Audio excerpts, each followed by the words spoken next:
Hey, sorry for the interruption, but we wanted to let you know that this week's episode is brought to you by Spotify for Podcasters. Really cool app. Josiah and I use it for every single show that we bring to you every week. You can edit podcasts right from your phone or computer, so you can start creating as soon as you log into the platform.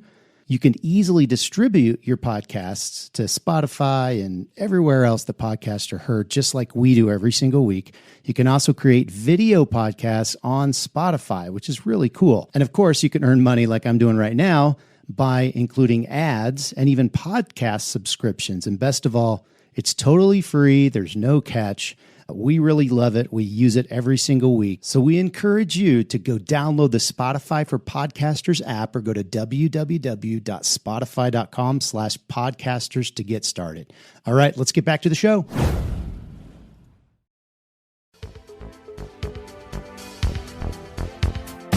Radical! Welcome to this week's episode of the Print on Demand Cast. Each week, join the gnarly Travis and Josiah as they provide insight into the print on demand industry and equip you with the totally tubular tools, advice, and strategies you need to achieve success and hopefully have a few laughs along the way. Now on to this week's Totally Tubular show.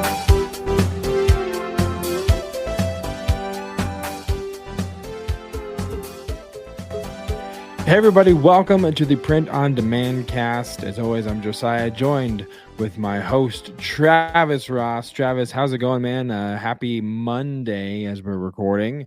How's your weekend? How's your Monday? What's going on? How's the things? Update the people. People want to Weekend know. was, how you doing? Weekend was great. Weekend was normal. Went out to dinner with some friends on Saturday and enjoyed that. My daughter actually... she went on a trip to Seattle. She left like Thursday and came back Saturday night. And it was just her and two other of her girlfriends. And they had a really good time. And so That's awesome. Getting all of the info on her story and all of her stuff. I do have to say, because I know there are at least a few people in the listening audience that care about Arsenal Football Club. And this was quite the weekend for Arsenal. We beat our North London rivals, the Tottenham Hotspurs. Nice. What a name. Oh, they are the worst. We despise them as Arsenal fans. Anyway, we beat them 2-0 and are still first in the league. It's an amazing season. We're having a great time, almost halfway through the season. So anything can happen, but we're gonna enjoy it. While we can. We're getting ready to go to ISS. This weekend? Yes, Thursday. We leave Thursday. Got barring these, we weather. Printed these little mic flags. This is a mic flag, so we'll have like a microphone in here, and we're going to use it on the floor. What you'll find out if you come to ISS is that we're going to ask if you have a dad joke, because we want to know. So we'll be capturing content, doing interviews, have the mic flags.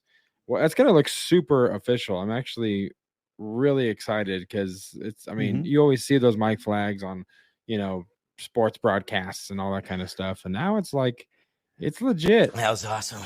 Printed on our very own UV machines. UV printed ourselves. It's awesome. Great advertisement as well. Like, how'd you do that? We make them, so like we can print on those. So hit us up, let us know. We'll teach you how it works. That's right. That's awesome. Well, we got a great episode coming up. An interview, finally.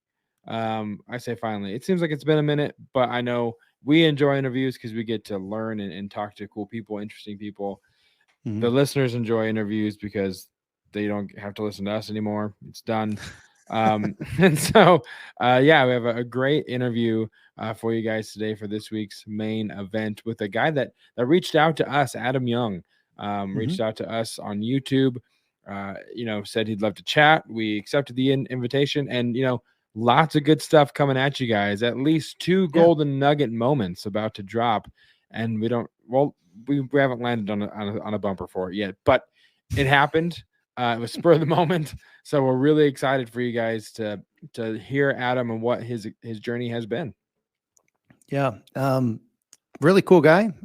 Really enjoyed our conversation with him. So Yeah. let's not let any cats out of the proverbial bags, and let's No. just jump into it. What do you think? Yeah, let's do it. All right, here we go. This week's main event, our interview with Adam Young. Ladies and gentlemen, the main event.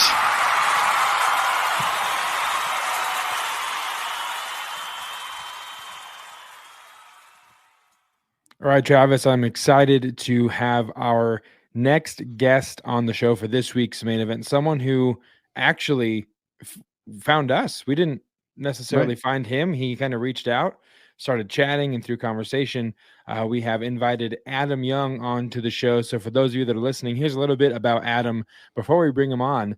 Adam Young is an online entrepreneur who has experience with print on demand, blogging, affiliate marketing, and Amazon KDP. Sounds like he would be a great guest. Good thing we booked him. He began his journey back in 2015 selling on eBay and Amazon FBA, and has always loved the concept of self-employment, passive income, and scaling out digital business. Well, like I said, seems like our kind of people. So I'm excited to invite or to bring to the show Adam Young. Adam, thanks so much for taking time out of your schedule and joining us. And thanks for reaching out initially. It's great to have you. Yeah. Hey, thank you guys. I'm happy to be here. This is great. Yeah, man. Yeah, like Josiah said, you reached out in the YouTube, Yep. In one of our YouTube videos, and listening to that intro that Josiah just gave you, man. We have very similar paths, except Okay. it sounds like you're still doing the internet digital side, and I'm sitting in a warehouse making this shit, so but it sounds like we kind of got started in the same way. So it's really cool. It's very awesome. But aside from kind of this whole intro that Josiah just did, we'd love to kind of hear it in your own words, like your whole print on demand story. Can you kind of take us back to the beginning and just share a little bit about that? Yeah, no, I'd be happy to. So, I went to college and got a degree and got a normal job, and was working the 9 to 5, like many other folks, and was interested in learning about some ways to make some extra money, creating a side hustle. And I really didn't have any specific direction I was going into, but stumbled onto, I started off literally going to garage sales and buying stuff and then flipping them on eBay, that kind of arbitrage thing. Yeah. And then that led to we know all about that. Yeah. I mean, it's still a great little side hustle. You can absolutely still do it. I mean, 100%. So I did that for a little while, and then I eventually stumbled my way into Amazon FBA and sold on Amazon FBA for a couple years. I was doing some wholesale, buying some stuff wholesale and kind of repackaging, white labeling. And then I actually sold some pet products. I was selling antler chews, the antlers that dogs chew on. Yeah. I had a contact out west where I could source these antlers, and I was packaging them up and selling them. And anyway, so I did that for a couple years, but as you guys probably know, that's a lot of manual labor, right? You got to literally get the stuff, package it up. You got to send it into the warehouse. There's this upfront cost. So then I heard about Merch by Amazon, right? Which was this print on demand platform. How did you hear about that? I'm curious because I'm just curious how you heard about that. I heard about it, I think, from when I was just doing Amazon FBA. This would have been back in like 2015, 2016.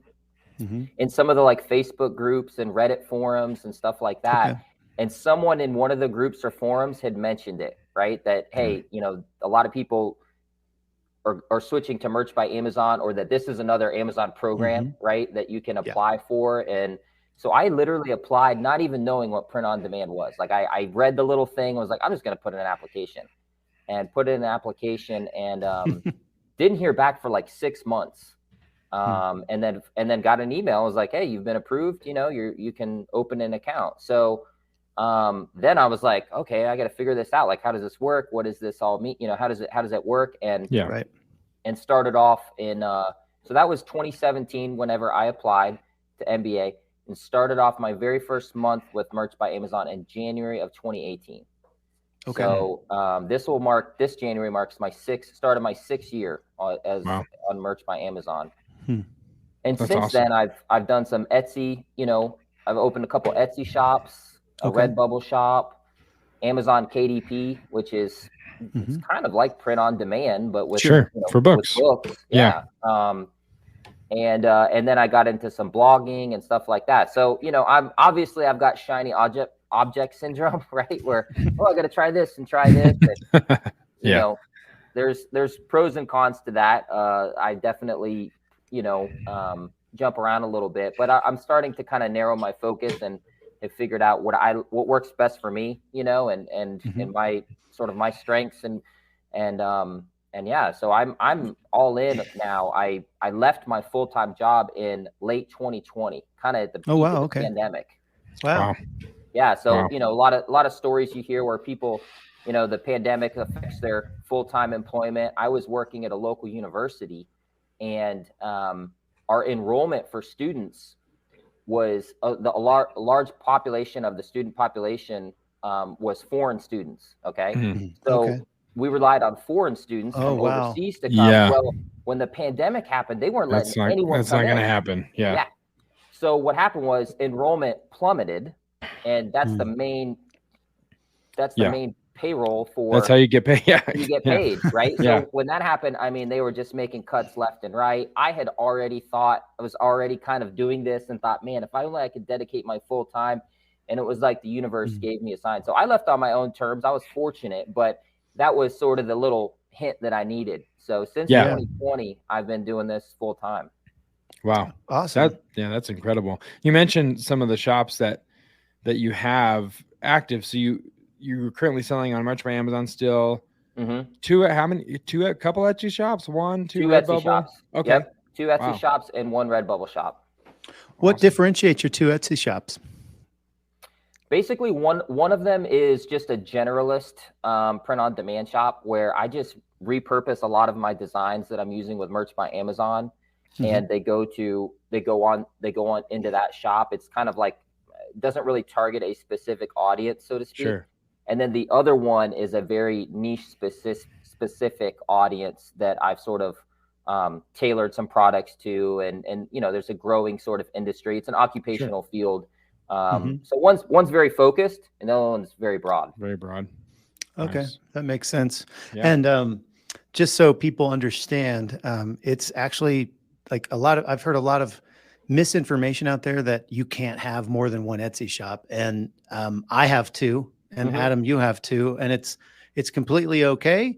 And we just want you guys to know, as long as you're not selling the same products on the other channel, that's really the basic rule of the whole deal. You can have multiple Etsy shops, and it's totally fine.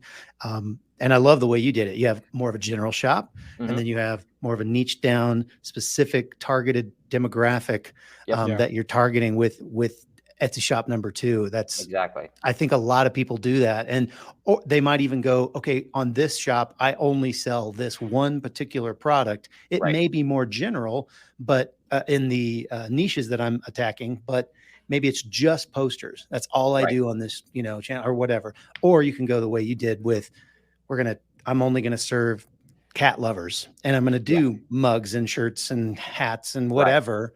But it's really niche down. So yeah, there's a lot of opportunity there on Etsy. It sounds like you kind of figured that out and jumped on the bandwagon. That's awesome, man. That's great. Yeah, exactly. I think you put that perfectly. And I haven't had any trouble with 2 shops. I mean, I know a lot of people that have multiple shops. You just let Etsy know, be transparent about it. There's nothing fishy. You say, hey, I've got I'm serving a different audience. This is a totally different brand, if you do that, I mean, Etsy's in the business of wanting people to sell stuff on their platform. Sure. Right. Sure. Sure. So out of all the platforms that you're currently on, Adam, would you say is Merch by Amazon your most lucrative, or your bread and butter, your main focus, or how would you kind of split that up if you had to take all the platforms and decide what's your main source of revenue at the moment, which one's doing best? What's that breakdown look like? Yeah, no, that's a great question. Merch by Amazon is definitely my bread and butter. That's my biggest one. That's the one that I've been on the longest. I'm in tier 100,000. So I've been able to sort of upgrade my slots. And anytime you do that, you can put out more designs. I can test more and figure out what's getting sales. And so that's really my bread and butter. And what I primarily put most of my time into. The Etsy shops, I would say, come in second. And then probably right in there somewhere with the Etsy shops would be Amazon KDP. Okay. And then after that, it would be Redbubble would be after that. And then I have a couple blogs. Those aren't necessarily print on demand. But I have a couple of blogs that I'm using to actually promote my print on demand products, if that makes sense, and use them as kind of like target certain print on demand products that match the content that I'm posting on that blog. Yeah. And if you're niche down in your Etsy store number 2, that makes a lot of sense. Yeah. Because you can start a blog on the same exact niche and reference those products a lot, and probably reference some of your Merch by Amazon products as well. Definitely. That's a really great strategy, guys. That's a golden nugget, by the way. If you want to do that, that's should really have like an alarm sound effect or something, or we should. Like it's a golden nugget. I don't know. That doesn't make any sense, but it's pay attention. It's a golden. We'll have to work on that. Wait, I got one. Here we go. That was awesome. There you go. Or here's another one. I want to win. If you want to win, golden nugget. Right. Rewind and understand why we played 3 consecutive sound bites that have no coherency to them at all. They don't go together. So let's kind of niche down or dial in on the. Yeah, go ahead, Travis. I feel like you have another. I was just gonna ask before we get into kind of some of those specific questions about Merch by Amazon. I'm curious, like, what are you seeing in regards to like similar products on different channels? Like, you mentioned you test a lot on Merch by Amazon. I'm wondering if the testing that you do on Merch by Amazon has any correlation with what you decide to launch on Etsy, or if you're doing completely separate testings on Etsy. In other words, is there any correlation? Are they the same kind of buyer? Are they totally different? What's your experience there? No, that's another great question. So I think what I've seen, or really one of the biggest things that I've noticed or picked up on, is the type of designs, or sort of just, I guess, maybe the type of content or designs for each different platform. So, for Amazon, I have a lot of success with designs that would almost seem outdated on something like Etsy. So I think some of the trends and some of the styles and things like that are on Etsy are a little bit more ahead than what's on Amazon. Amazon is a lot of the big design on a shirt, right? If you're doing a standard tee, a big design, something that's really pops on the front, whereas Etsy, I feel like, is a little bit more stylistic. Maybe a simple text or something like that, not necessarily these big, loud and bright kind of designs. And then, Redbubble, as an example, I find a lot of success with things that look good on stickers or water bottles. I think a lot of people that shop on Redbubble, at least for what I'm uploading, they're not necessarily looking for apparel. They're looking for other merchandise, like I mentioned, these stickers, or wall clocks, the water bottles, things like that. That's almost going to be like a more of a decorative piece, right? Or a statement piece, something they stick on their laptop or something like that. So I've definitely seen some differences in sort of the designs. I can typically look at a design and say, okay, I know this will do good on Etsy, or I know this will do good on Merch by Amazon, and this will do good on Redbubble. Okay, sure, that's awesome. Yeah. So let's what I was going to ask before was just focusing on Merch by Amazon. Tell us a little bit about how you create your designs and how many designs you're uploading, kind of what that process looks like as you've been building that platform out. Yeah, definitely. So I'm not a graphic designer, or I should say I'm not a talented graphic designer. I do some graphic design myself, and I've tried to teach myself as much as I can. But the bulk of my portfolio is stuff that I research and then I outsource and I hire graphic designers to create for me. Okay. I have been able to have some success with a small sort of sub niche of designs, and that I do myself, and that's just text-based designs, fonts. Okay. I love fonts, right? Sure. So that's one thing I learned early on. It's like, well, I can't hand illustrate, a dragon doing some cool thing, but I could type on a keyboard, and there's so many different fonts, and these fonts can be really impactful, right? Depending on the design and what you're trying to do. So I do a lot of the simple designs and text-based designs I do myself, but most of the illustrative or graphic design work I'm outsourcing, and I've got at any time between 1 and 2 part-time graphic designers that I work with on Google Docs, and basically I send them batches of graphic design work that's all in a related niche. So when I first started, I would say, I want a St. Patrick's Day design, and then I want a Valentine's design, and then I want a 4th of July design, and then I want a, fishing design. And they were kind of jumping all around, and there really wasn't any cohesion. So I quickly learned that it's better to do this in batches. So now what I'll do is I'll order like 10 or 20 different designs all within the same niche. And then within that niche, I'll test a couple different types of designs, right? Maybe something that's more simplistic, and maybe something that's very, bright and colorful and, strong statement piece, but it'll be the same niche, the same keywords. And then I can get some feedback on what sells and what clicks, what kind of clicks am I getting? What kind of feedback am I getting? Yeah. So, that's pretty much my process. Is I'm outsourcing a lot of my design work. I'm doing all the research, all the keywords and descriptions and, the SEO backend stuff.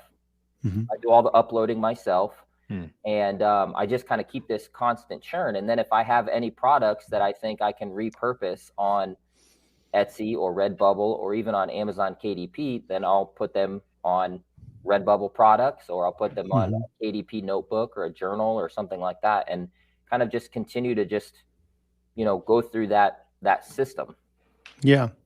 A couple questions about like the graphic design piece. And I'm curious, for one, are you paying per design or are you paying per hour? And then the second question would be, where do you find these designers? Yeah. So I usually pay per design. Okay.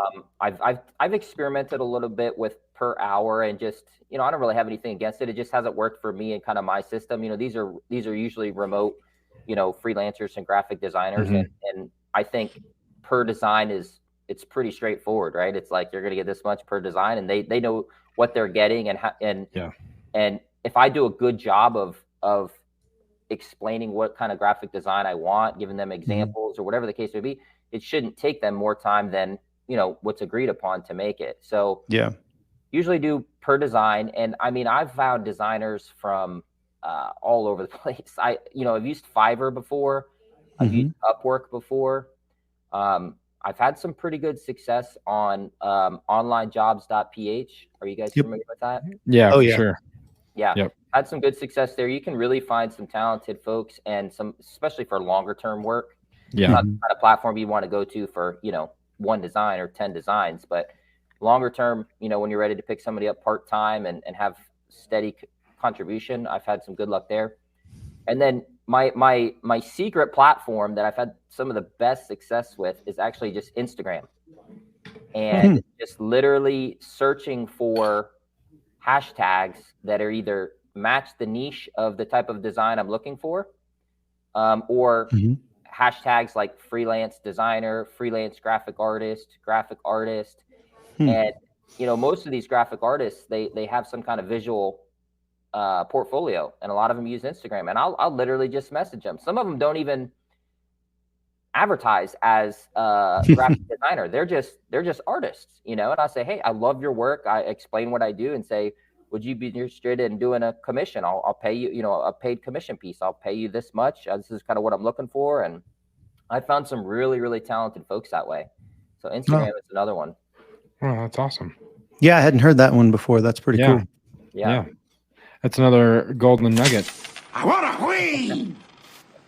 And it's going to be that for the rest of this show's existence. So, um, so you said you have a couple designers. Do you have anyone else that currently helps in the business or in your business? Anyone that's kind of working part-time for you? Is it just you and your designers? What's the It's structure just look like? it's just me and my designers and my girlfriend. My girlfriend will help me out. So she helps me out whenever I get backed up with stuff. She'll jump on and help me do some research, or if I need to put some revisions on some designs or something like that, she helps me out. But I don't use any VAs or anything. So it's pretty much just me and my girlfriend, and then whatever kind of outsourced help that we hire, which is, like I said, usually graphic designers. Wow, that's a great answer, but I was completely distracted by Josiah just ghosting us and then coming back in the wrong spot. And yeah, I saw everything jumping around there. Yeah, and Adam, you just kept trucking. Hey, so I just good roll job, with it, man. Hey, he left again. I don't know what's going on with his thing, but I was curious.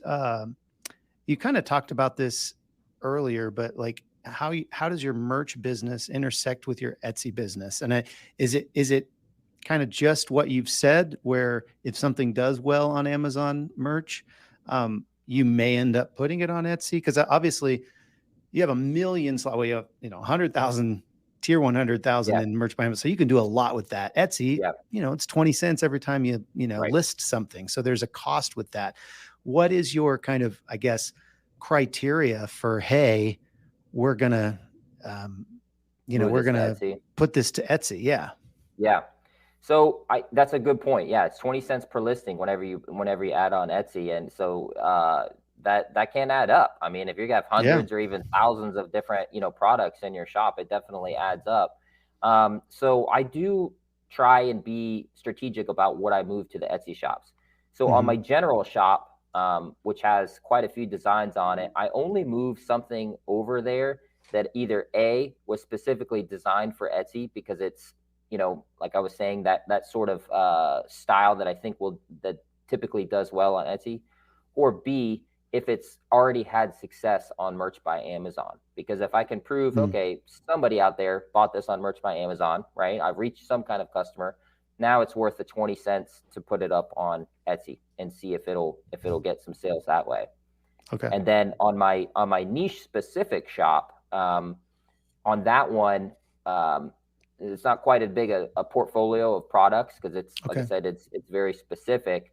So I don't have as many designs, but what I do there is I'll test a lot of different products. So I'll do apparel, but then I'll also do a lot of the other stuff on there, like phone cases, laptop cases, sticker packs, hoodies and tank tops, and a bunch of different things. And that's typically repurposing designs that are on the shop that have sold. If I sold it on a t-shirt, then I'll go and put it on, if it applies, then I'll go and put it on half a dozen different merchandise types, like those, water bottles and phone cases and stuff. Are you just using Printful, or are you using Printify and Printful, or other suppliers? Right now, I'm just using Printful. Okay. Just using Printful. I want to try Printify. I've heard good things. I just haven't. That's just one of my many to-do lists. I want to try and put in some Printify stuff and kind of test the waters with them as well. Okay, yeah, that's cool. Let's see what else we got here. Josiah's back. Can you hear me? Am I back? You are back. Yep. Oh my God, that was awful. That's terrible. I don't know what happened. All of a sudden, it was just like, your camera's done. Anyway, so yeah, did you guys touch on Amazon ads yet? That was a question. No, that was the next one. Go for it. Yeah. So, you mentioned in the bio, you kind of sent kind of the form that we sent you to fill out, which is the sum total of our vetting process, that you filled out for us, that you have had some success with Amazon ads. So that might be something that those listening may not have that much experience with, but could maybe definitely benefit from. So do you have any tips you could share concerning Amazon ads and your experience and the successes you've had with that? Yeah, definitely.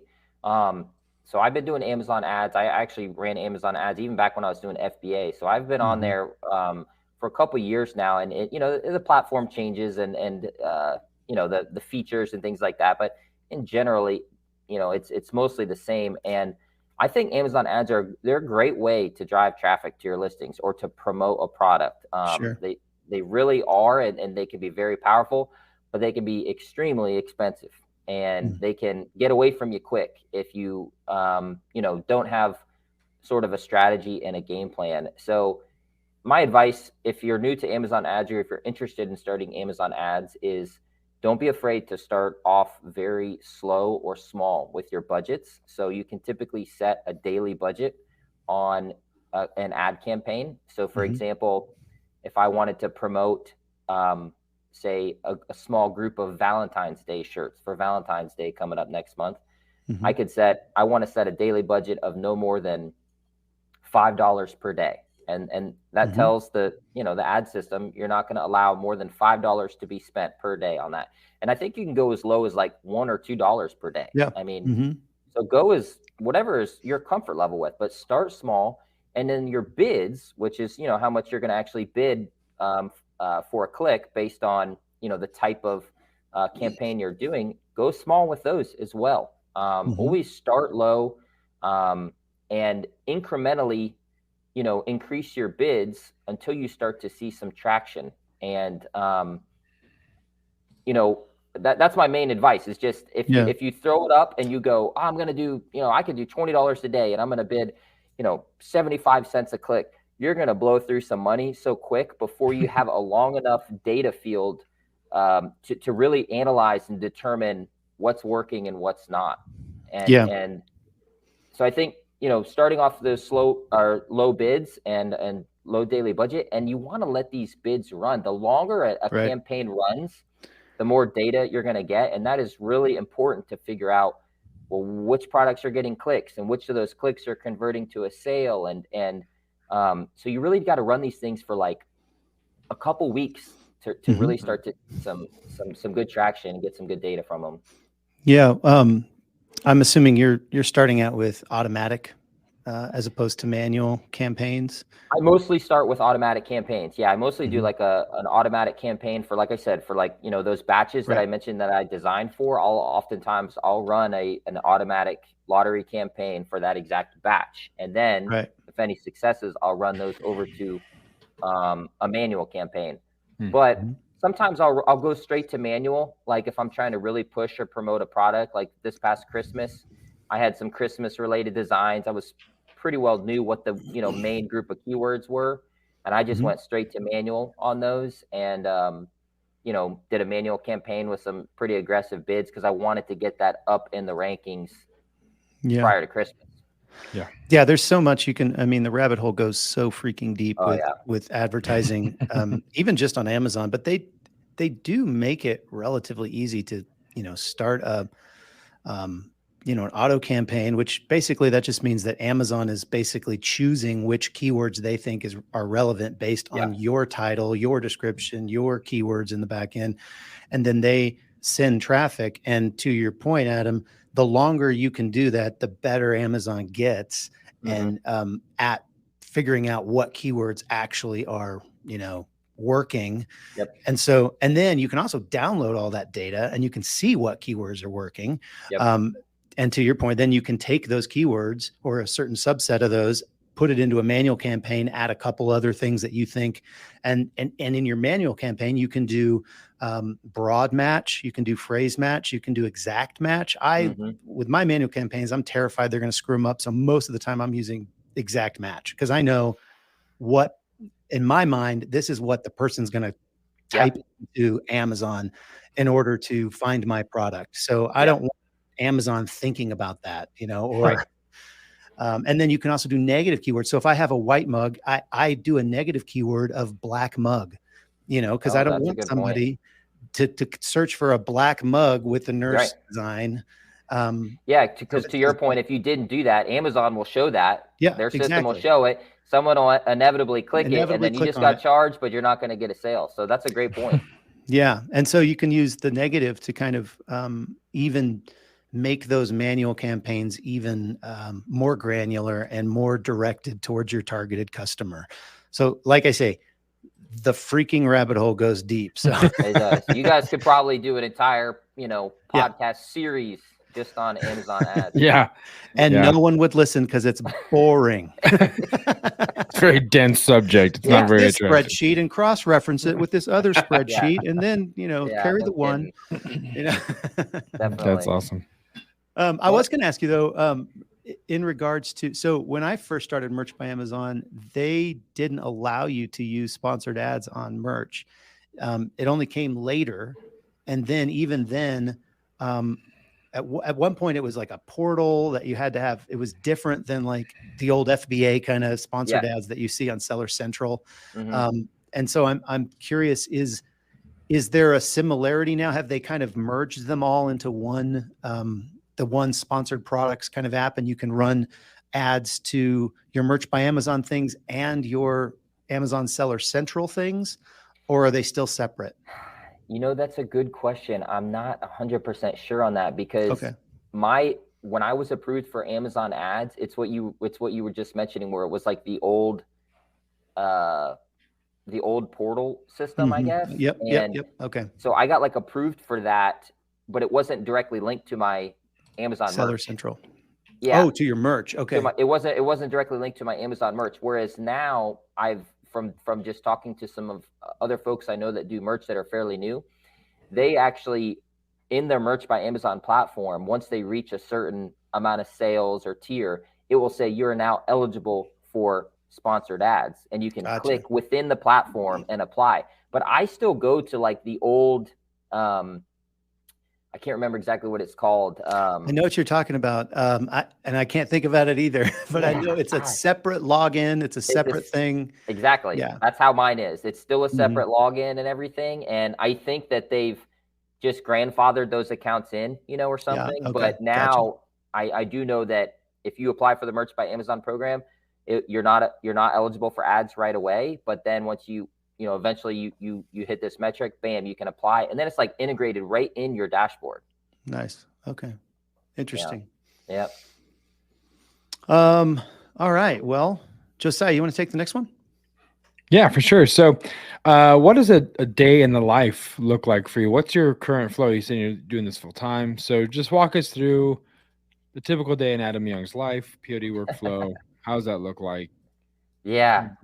I was trying to think of something funny to say because I feel like, and maybe you guys can relate to this where you're just like, you're juggling a million different things and you're checking your email or maybe like 2 or 3 different, I've got 2 or 3 different email accounts up on my browser right now. And, I've got half a dozen different, notes written on 3 different notepads of things I need to do. And, your brain's constantly racing. I mean, sticky notes everywhere. Yeah, sticky notes, and that's that's the funny version. But I think a typical day for me is trying to start off the day prioritizing what I need to get done or what I need to do, and that usually revolves around those core sort of businesses or side hustles that we talked about. So merch is usually my first thing that I'm, I'll go in and I'll check my my sales dashboard for the day prior to see what I ended the day at. I'll check my ad spend and see if I need to make any tweaks to my ad spend, my ad campaigns. And then I'll go onto my email and check in with my designer and our workflow there to see, does he have any new designs for me to review? Do I need to give him some more, content to create?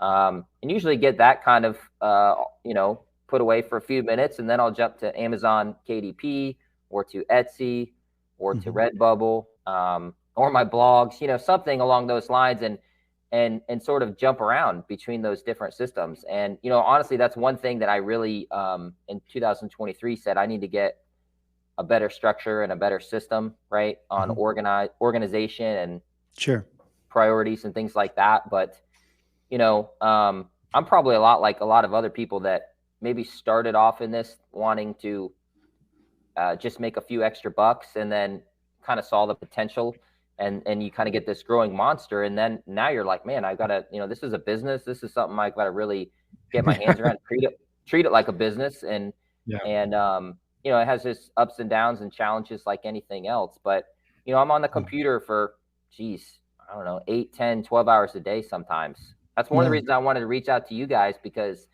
when you're a online entrepreneur or a solopreneur, whatever you want to call it, I don't have an office and coworkers. I want to network, drink beer with Travis and shoot the shit, and you know what I mean, and network a little bit and bounce some ideas and stuff like that. So spend a lot of time on the computer, but just trying to kind of keep the ball rolling on these different things, and that may change throughout the time of year for priorities on trends and seasons and what I'm working on, or certain projects. Like I started a YouTube channel in December. And so that's been sort of at the forefront here lately. I thought I've been kicking the can on doing a YouTube. I've always wanted to try it, and finally my girlfriend said, "Just do it," So I just jumped in it and trying it. That's awesome. What's the overall plan with the YouTube channel? Like, if you think about what you would want it to have or the content you want to put on there, what does that look like? Yeah, so I would really like it to be a channel that would almost speak to me 5 years ago. That's kind of my vision when I started it, right? Yeah. So I know how it is when you're like, you need to make a couple extra bucks and you feel like, man, I know there's potential out there or business opportunity, but where do I get started and how do I get started? And so my channel, right now, most of the content I'm putting on there is about print on demand, because that's my bread and butter. That's what I have the most experience with. And I'm trying to kind of start with that narrow focus. But over time, I'd like to be able to expand and talk about these other online business opportunities like KDP, like Etsy, like blogging and, affiliate marketing. And I really want to make it so that, you guys I'm sure have seen on YouTube, you can't go more than a few scrolls. And it's just, there's so much of this like gimmick, get rich quick kind of scammy stuff on YouTube. And that's not my style. Like I'm kind of in the camp of like, look, there is money to be made online. There is real money you can make with print on demand and with KDP, but it ain't going to happen overnight. And it takes work and focus and commitment, and you've got to treat it like a business and put in the time. So that's kind of like the channel I want to make, right? It's like telling my story, sharing my tips and tricks, like motivating people that like, hey, I'm nothing special. Anyone can do this. If you're stubborn enough and you put in the time and the work, you can be successful. You just got to stick with it and grind it out. It's not going to happen overnight. Yeah. 100%. Yeah. We did a episode 120, 20 ways to, quote, make money in your sleep. And it was basically just us ripping apart all of these get rich quick schemes. They're terrible. Kind of ranting a little bit, but it's funny. You might appreciate it, Adam. So go check out. I will. I will check that out. Yeah. You'll just laugh along with us. Yeah. It's awesome that you say you want to make the YouTube channel that you wish you would have found 5 years ago, because that's why we started this podcast. 100% for print on demand, because it was Travis and I had always talked about this idea for years, realizing that and obviously no slight disrespect to anyone that had content out there before we decided to start this show, but there definitely seemed to be a hole, like a gap of a good, resourceful information that can kind of help guide you. So we were like, finally, 2 or 3 years ago, just like, okay, we're just gonna bite the bullet, and who knows what's gonna happen. And so yeah, I love that. Here we are. Yeah. So that's great. And you guys, you can tell just by listening to you guys. Like I said, the couple episodes I've listened to, this is something you guys are obviously passionate about. I think the podcast is really well done. You guys got the sound effects, the cool backgrounds. Like I was looking at the website, and you guys have got the branding, all that stuff, and the little intro at the beginning of the podcast is really good. So, you guys, you could tell you've got, an invested interest in this business, in this space, and it comes through. So I think anytime you can do that and kind of share your message or story, it's going to resonate, because there's other people out there that feel the same. Yeah. Yeah. Well, thank you for that. And the check is in the mail. Appreciate that. Yeah. You found another side hustle. Come and just compliment our podcast. All right. Hey, every 12 episodes, just stop by every Sounds good. Oh man, that's awesome. So we're gonna go to our magic questions, which is a series of questions we ask all of our guests. But first, before we do that, we have to get to another segment that is everybody's favorite moment of the show, And you mentioned the sound effects, Adam, on the show. You'll also come to learn that we have a copious amount of unnecessary bumpers to accompany everything that we do. So with that being said, it's time for this week's dad joke. Time for the weekly dad joke. All right. That's So, great. That's so you good. are the guest of honor. And so we are going to let you go first with your weekly dad joke. All right. Okay, so here it is. Okay, a dad and his kids are taking a long drive down Route 66 going on vacation. And right as the sun's going down, a rabbit runs in front of them, and the dad accidentally hits the rabbit. So he pulls over. The kids are upset. They jump out of the car, and they say, oh, my gosh, what happened? What happened? And dad looks down, and the rabbit's laying there dead. He thinks, man, what can I do? So he says, I got it. He goes to the trunk of the car. He gets out a can of spray, he shakes it real hard, and he runs over to the rabbit, and he sprays the rabbit, and the rabbit jumps up, runs about 10 feet, turns around and waves, and then runs again, turns around and waves, runs again, turns around and waves. And off into the sunset, this rabbit just ran away waving. And the kids are delighted. They're, hugging the dad, and they're so happy. And they ask the dad, and they say, Dad, what was in the can? And he holds it up, and it says, hairspray, restores dead hair and adds permanent waves.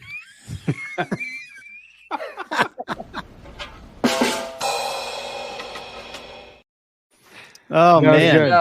That was a good setup. I mean, that was like Yeah. And no rabbits were harmed in the making of that joke. No rabbits were harmed.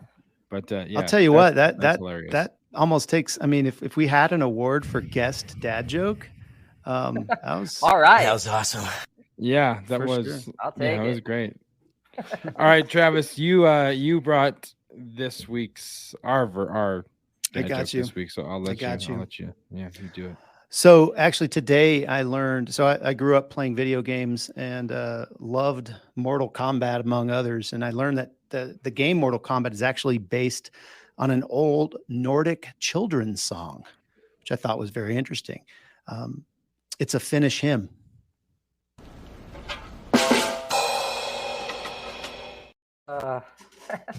That's great. So stupid. The stupider, the better, right? Yes, yeah, exactly. That's great. Okay, so we will move on to this week's magic questions. And before we started pressing record, we learned that you're close to Orlando, which is close to Disney World, which means, ipso facto, if that's even how that phrase is said, that you will love this next bumper for the magic questions.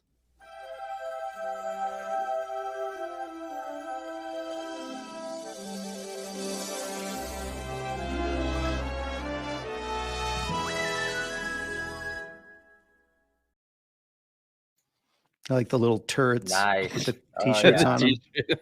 Yeah. Very Yes. good. All right, Travis, you ask the first here out of this list. All right. I always like going this route. So tell us about a time when something happened in your business that felt like a total failure. Oh, geez. Where do I begin, right? I mean, I've had plenty of those. Yeah. Let's see. I mean, I can think back to, when I mentioned I did Amazon FBA, I can think back to when I've spent a couple $1,000s on inventory only for it to that particular product to get gated on Amazon. When I wasn't able to sell it, and at the time has that happened to you guys? Yeah. Oh, 100%. Yeah. I'll tell you a quick story when you're done here, but go ahead. Yeah. I mean, no, that was it. I mean, that just, at the time, now I can kind of laugh and giggle about it. But at the time, I mean, if you just wrote a check and you spent, $1,800 on product and I've got boxes in my living room, and then all of a sudden I cannot sell them anymore. And you feel like you got the rug yanked out from under you. And now I got, all these products. I mean, it was pretty disheartening and devastating. Yeah. And that was a quick lesson in anytime you're selling on someone else's platform, like Amazon or anyone else, they control. They kind of, they have the cards. You're kind of doing what they tell you on their terms. Yeah, for sure. So just a quick question. I only say this because I have to relive the failure of this particular thing multiple times, at least once a month. So we were doing FBA and we were going to private label something. And Travis and I are both avid poker players, and avid in the fact that we love to play poker, right? And so we thought, man, we should just make our own custom poker chips, right? And there was a idea that I had seen. We had a wholesale account with this guy who was selling chips that were based off of American currency, and I just thought, I like that idea. I could do it better because the quality wasn't great. So I'm going to improve upon it. I'm going to call it the Benjamins, and it's going to be amazing. So we did that, and then we did a Colorado specific set. And so in the Benjamin set, I went with what the currency is: 5, 10, 20, 50, 100, right? Traditionally, poker chips are in 25s. And you put the presidents on them. Yeah, it looks like the front looks like, the front of a $20 bill. The back looks like the back of it. So did that, and man, I was excited. Everything looked great. Everything was numbers wise made sense. We paid for the samples. They produced them. They shipped them over. And then we reran the numbers, and the particular market or demand for these chips, it just tanked. The ROIs were no longer great. So I spent 3 months just designing these chips. And I was like, well, they won't go to waste because we play poker all of the time. So they are now a part of the amalgamation of poker chips that I have that we play with every month. And every single time a new player shows up to this game, they look at that green chip and they say, why does this say $20 on it? And then I have to retell what I just told you every single time. Emotional damage. Yeah, you have to relive the pain. Every time. Yeah, I just want to tell them, you know what, you're done. You don't get any chips. So you get nothing. I don't want to hear it from you. So that's my constant reminder of that one time when I was super excited to do something, and then Amazon kicked me right in the shorts. Okay, so the next question. Let's see. If you... here's a good one that I like to talk about. Throughout your POD career, talk about how important mentoring and training has been. Do you have some people that you credit with helping you kind of understand the business, whether it's an author, whether you know them, you don't know them, but how important has that been in your journey to have someone that you can kind of go to for advice or glean off of their experience? Yeah, I think that's super important. I didn't really have anyone face to face, that was in my, close friend group or anything like that did print on demand. But early on, I definitely joined some Facebook groups and jumped on YouTube and, Reddit, just kind of scouring, right? Trying to read as much as I could. And yeah, you tend to find people that I think are their messaging resonates with you. I found a couple people that wow, he or she explains things well, where that makes sense to me. So you follow them, and I always tried to participate, when I could, about either leaving comments or asking questions. I've jumped on a lot of live streams, where people are doing things and you can interact in the chat. And I was always that guy that's oh, I have a question, or hey, how can I learn this? Or hey, here's what's worked for me, because I really found that when you're, this isn't, people think that oh, there's print on demand. There's it's too saturated. There's too many sellers. And I'm the opposite. I'm come on, it's a great opportunity. There's countless ways. And it doesn't matter if you come on, because you're still going to have to put in the work. You're still going to have to create a good design. The cream is going to rise to the top. But, that's right. I didn't have any specific individual mentors, but I would say I definitely jumped into the community, right, virtually, and have for years. And that's another reason why I want to start my YouTube, because I want to give back and participate. I mean, it's fun to talk about this stuff. I mean, this is an enjoyable thing. Yeah. Fully agree. All right, Travis, take the final question that we... All right. The one we always end with, it's the crystal ball question. So put on your turban and get your crystal ball out and tell us what you think the future of print on demand is. Okay. I thought about this a little bit. I think big picture, big picture print on demand is that more and more companies, retailers, platforms, e-commerce platforms, things like that, more and more people are going to shift to print on demand. I think And that may not even be revolutionary. I don't know. If I tell my friends that have no idea what print on demand is, they're like, what are you talking about? But what I basically just mean is that, gone are the days where people, if you ran a small clothing store, you had to buy, 10 large shirts in black and 10 medium shirts in red and, 10 smalls. I think that print on demand itself is going to only get bigger way outside of apparel. I mean, we're talking about all kinds of different products. And I think companies are going to click with them, and they're going to say, hey, instead of having all this inventory, why don't we just either outsource it with print on demand or create our own print on demand facilities? Then we don't have this storage issue and this inventory issue. We're only doing the work when the money comes in. I mean, just the business model and concept of it, I think we've only begun to scratch the surface, right? And I think in another 5 or 10 years, there's going to be print on demand stuff that like we would have never dreamed of, right? That they're going to be pumping out. Yeah, absolutely. Sure. Awesome. Well, man, Adam, thank you so much for coming on. First of all, you did it. You survived talking to us. Hopefully it wasn't that bad. Way to go. Great. But an accomplishment nonetheless. No, but before we go ahead and let people know where they can find you, YouTube, any social media that you're on, and then we'll add the links in the show notes so that people can easily access how to find you. But yeah, take a second and plug your social media, websites, whatever you got, to let people know how to follow you if they have questions, how to get in touch. Yeah, definitely. So YouTube, my YouTube channel is called Side Hustles Simplified with Adam Young. And I think you can find it youtube.com/@SideHustleSimplified. And then I'm on Instagram @SideHustleSimplified and on TikTok @SideHustleSimplified. So any of those platforms, I'm on there. Feel free to send me a message or drop a comment, and I'm happy to help or answer any questions. And thank you guys, seriously, for having me on. I mean, I was a total stranger. I just emailed you and was like, hey, I'd love to be on and chat. And you guys sort of, rolled the dice. So I really appreciate it. It was really nice to meet you guys. I'm definitely going to tune in on episodes. I'd love to have you on my channel sometime, and I can ask you guys some questions. Sure. I know you guys have a ton of other experience in different areas. In fact, one other quick thing, Travis, I think I saw an episode with you with Ryan Hogue where you talked about Walmart print on demand. Is that right? Yep.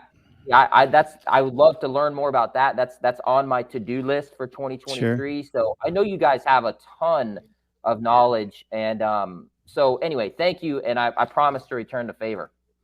Awesome. Yeah. Well, man. We look forward to it, man. We'd love to come on your show, whether it's both of us together, individually, whatever that looks like. The answer is yes. Just let us know, and we would love to hop on and chat. And if you have nothing to do this weekend, just fly across the country to California. We'll be there at the trade show if you just want to come hang out. Long Beach, ISS. Long Beach. Yeah. Yeah, print on demand trade show there. So, but no, man, it was really great talking to you, and we look forward to catching up again and hearing about all the new ventures and all the success that you continue to have. So until then, man, it's been great. Thank you very much, guys. It was nice to meet you both. Appreciate it. Likewise. All right. We want to thank Adam again for taking time out of his schedule to chat with us and talk all things POD, his journey, some of those golden nuggets, which I think, Travis, I have a better idea. I think the next time someone drops a golden nugget, we have them repeat it, and then we play this. See? Because it's educational. Hey, the more you know. So yeah, lots of nuggets there. Really enjoyed it. Anything you took away, Travis, from the interview with Adam that you think our listeners should kind of maybe focus in on or rewind, listen again? What's your take? I mean, I know we just talked about golden nugget, and the one that I loved, and I said it in the interview, was just the idea of, starting up a niche print on demand site, and then on the side having, a blog that you're really focusing in on and using that to kind of push people over to your print on demand site to purchase products. And there's a lot of synergy that can be accomplished in that. I mean, you could just have a site that had a blog on it that sold products. Of course, you could do that too. Sure. But I mean, there's more than one way to skin the proverbial or skin a proverbial cat. Wait, so we didn't let the proverbial cat out of the bag, and now we're saying that there's more than one way is to let that proverbial cat. Is it in the bag still? Are we skinning it in the bag? I don't know. I would hope if it's skinned, it should probably be put in a bag. This is going way too south. Yeah, I don't know what happened. No cats were harmed in the filming of this podcast. Yeah, I didn't know what to do. I was confused. I'm not sure what to do with my hands. So, it was great having Adam on. Again, you can find him Instagram, YouTube, TikTok, Side Hustle Simplified, which I think that's a great name to me. Side Hustle Simplified. It's got enough alliteration on there. Rolls off the tongue. Very cool name of his channel. So check him out. We also know that he'll be joining the Facebook group in the near future. Hopefully by the time this drops, he'll have joined the group. And so if you guys have questions for Adam, you can ask them there as well. And as always, that is printondemandcast.com/Facebook is where you can go to join the conversation. I just had a post today welcoming 4 or 5 new members, which is awesome. It's always good to see more people joining the show, and it's always a good time. So with that being said, we know that the interview ran a little longer than we typically have interviews do, but it was a good conversation. So we really enjoyed it. So thank you guys so much for listening. If you want to reach out to us. Attention hotline fans. Like Adam did, and you want to ask us a question, or you want to even say, hey, I'd love to come chat with you guys, you can do that. Like I said, printondemandcast.com/Facebook. You can also email us, info@printondemandcast. If you don't, .com, got to add that on there. Just don't leave that off. It won't go anywhere. But if you guys don't do social media, you can reach out to us there as well. We are on Instagram and YouTube. You can find that by going to printondemandcast.com/Instagram and /YouTube to find our content there as well. And wherever there are podcasts, the PODcast is there for your listening, entertainment, and education. So we just ask that if you're on the Apple Podcast app, leave us a review. Let us know what you think of the show. Favorite dad joke, favorite guest, favorite segment, whatever it is, just let us know. We'd love to hear from you guys. And then share the podcast. Share it on your social media feeds. Text it to your friends, whatever you want to do. But if you know someone that needs this information, that could use the content that we're producing, let them know. Because at the end of the day, the reason Travis are doing this is because we want to educate and help people kind of start on this journey of print on demand. So Travis, with that being said, anything else to add before we wrap this one up? I don't think so. See you guys in ISS. If you are coming, please, hit us up. Let us via know. email or on the Facebook page or something. I had somebody commented on one of our YouTube videos and said, hey, see you at ISS. And I'm like, I hope so. Who are you? Let us know. if you're listening to that random commenter, and please go to Facebook, go to Instagram. Again, if you don't do either of those, email us. Let us know who you are and how to contact you, because we would legitimately love to meet up and grab a bite to eat or a drink or whatever, and get a dad joke from you. And get a dad joke when you talk into the mic that will be held in the fancy new Print on Demand cast. My God, I can't talk. I've done too much. True internet suffered the pressure. Okay, so we're gonna wrap this thing up right now. For Travis, I'm Josiah. We'll see you next week right here on the Print on Demand cast. See ya. Hey, babe. Thanks for listening to this week's episode of the Print on Demand cast. We hope you enjoyed the Totally Tubular Show. If you've got a question or a suggestion for the show, send Travis and Josiah an email at info@printondemandcast.com. Want to be wicked nice? Take a minute to rate and review the show on iTunes or wherever you get your podcasts. And don't forget to subscribe now so you don't miss next week's episode. See you next time, for sure.